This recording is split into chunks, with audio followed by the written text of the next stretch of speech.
గానే జరుగుతున్నాయని ఎలాంటి జాప్యం లేదని మంత్రి కేటీఆర్ స్పష్టం చేశారు. అలాగే రెండో దశలో దాదాపు 80 కిలోమీటర్ల పైన అదనంగా చేస్తారని మంత్రి చెప్పారు. కొంత డిలే జరుగుతా ఉందని, ఒక జాప్యం జరుగుతా ఉందని ఒక మాట అన్నారు. అది వాస్తవం కాదు అధ్యక్ష, సత్యదూరం.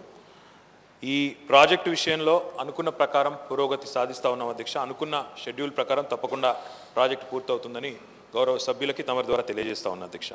ఇక వారు ప్రస్తావించిన రెండవ దశ ఏదైతే ఉన్నదో అధ్యక్ష, గౌరవ ముఖ్యమంత్రి గారు గతంలో ఈ మెట్రోకు సంబంధించి సమీక్షలో భాగంగా వారు మాకు ఒక సూచన చేయడం జరిగింది అధ్యక్ష.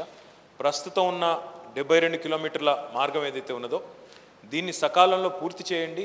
అదేవిధంగా ఒక మహానగరంగా భవిష్యత్తులో విశ్వనగరంగా మరి విస్తరించబోతున్న హైదరాబాద్ భవిష్యత్ అవసరాలకు తగ్గ విధంగా ప్రణాళికలు రూపొందించాలి, కార్యాచరణ రూపొందించాలని చెప్పి వారి ఆదేశం మేరకు ఒక 5 మార్గాలను గుర్తించడం జరిగింది అధ్యక్ష.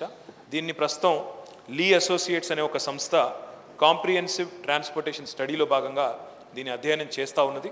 మరి ఈ మార్గాలు మియాపూర్ నుంచి పటాన్ చెరువు వరకు ఉన్న 13 కిలోమీటర్ల మార్గం, ఎల్బీ నగర్ నుంచి హయాత్ నగర్ వరకు ఉన్న 7 కిలోమీటర్ల మార్గం, అదేవిధంగా నాగోల్ నుంచి ఎల్బీ నగర్ మీదుగా ఫలక్నుమా మీదుగా శంషాబాద్ విమానాశ్రయం వరకు ఒక 28 కిలోమీటర్లు, తార్నాక నుంచి ఈసీఐఎల్ క్రాస్ రోడ్స్ వరకు ఒక 7 కిలోమీటర్లు, రాయదుర్గం గచ్చిబౌలి మీదుగా శంషాబాద్ ఎయిర్పోర్ట్ వరకు ఒక 28 కిలోమీటర్లు, మొత్తంగా 83 కిలోమీటర్లు, మరొక 83 కిలోమీటర్లు మెట్రోని విస్తరించాలి. రెండవ దశలో భాగంగానే ఆలోచన ప్రభుత్వానికి ఉంది అధ్యక్ష.